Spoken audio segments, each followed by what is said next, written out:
আসলে এত বড় একটি জামাতে আমার কখনো নামাজ পড়া হয়নি। গত ঈদে আমি নামাজ পড়েছিলাম পাড়াগাঁয়ে, সেখানে হয়তো 10 থেকে 15,000 মানুষ ছিল। এখানে আমি জানি না, বাট আমাদের যেটা বলা হয়েছে প্রায় 20 থেকে 25,000 মানুষ একসাথে ঈদের জামাত আদায় করে থাকে। এইটি আল্লাহ আমাকে সৌভাগ্য করেছেন এবং আপনারা আমাকে এখানে আমন্ত্রণ জানিয়ে আমাকে সম্মানিত করেছেন। ঈদের যে আমাদের উপজেলা প্রশাসনের পক্ষ থেকে আমরা যে বক্তব্যগুলো সবসময় দেওয়ার চেষ্টা করি, আমাদের পবিত্র কুরআনুল কারীমে আমাদের কুরবানির বিষয়ে যদি বলা হয়েছে কিংবা হাদিসে বলা হয়েছে যে কুরবানির গোশত এবং রক্ত কোনো কিছু পৌঁছায় না, পৌঁছায় হচ্ছে আমাদের তাকওয়া। তাকওয়া হচ্ছে আমাদের ভয়, আমাদের ঈমান।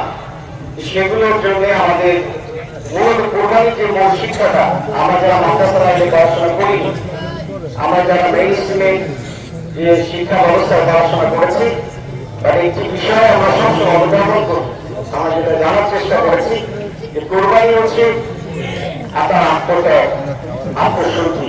আত্মত্যাগ কিসে? আপনি একটি পশু কোরবানি করবেন, মূলত একটি প্রতীকী। মূলত আপনাকে কোরবানি করতে হবে আপনার মনের মধ্যে যে হিংসা আছে, যে বিদ্বেষ আছে, সামাজিক যে অনাচার আছে, সেগুলোকে আপনাকে দূরে ফেলে দিতে হবে। দিয়ে সমাজে কি সমতা, ন্যায্যতা প্রতিষ্ঠিত করা হচ্ছে কোরবানির মূল লক্ষ্য। কিন্তু আমরা এই সত্য যে আমাদের সামাজিক কাঠামোর কারণে, অর্থনৈতিক অবস্থার পরিপ্রেক্ষিতে আমরা আসলে আমাদের কোরবানির যে মূল উদ্দেশ্য সেটা থেকে আমরা অনেক সময় দূরে থাকি। আমরা শুধুমাত্র কোরবানি করি, বাট আমাদের ব্যক্তি জীবনে কোরবানির যে মূল শিক্ষা সেটি আমরা প্রতিষ্ঠিত করার চেষ্টা করি না। আমি আবারও সবশেষে আপনাদের সবাইকে ধন্যবাদ জানিয়ে এবং যে দাবিটি আমাকে করেছেন যে এখানে একটা পুকুর আছে, পুকুর সহ এই ঈদগাহের উন্নয়নের জন্য আমাদের উপজেলা প্রশাসনের যে সামর্থ্য রয়েছে, সেই সামর্থ্য থেকে যতটুকু করা সম্ভব আমরা ইনশাআল্লাহ করব।